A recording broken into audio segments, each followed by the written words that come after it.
નમસ્કાર મિત્રો, હું છું નરેન્દ્ર કુવા. માય સ્કૂલ માય લાઈફમાં આપનું સ્વાગત છે. આજે એક વાત કહેવાની છે કે આજે એક અમે વીછીનું રેસ્ક્યુ કર્યું છે.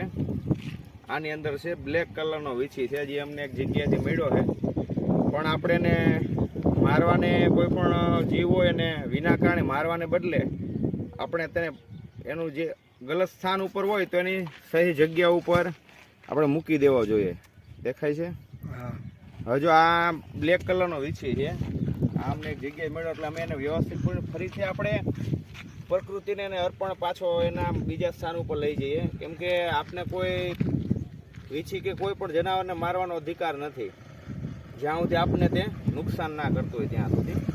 આપણે એને ફરીથી એવી જગ્યાએ મૂકીએ કે કોઈને નુકસાની ના કરે. જ્યાં વીછી છે નજીકથી મિત્ર જો હવે આ એકદમ બ્લેક કલરનો હોય છે. આને પાંદડીયો વીછી કહે ટૂંકમાં, બરોબર છે. અને એનો ડંખ પણ જોરદાર હોય છે.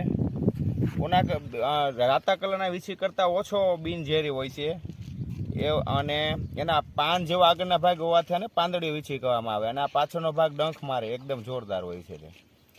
એટલે આપણે તેને હવે પ્રકૃતિના ખોળે જવા દે, આ વીછી વયો જાય. અને તેમનું પણ એક મહત્વ હોય છે.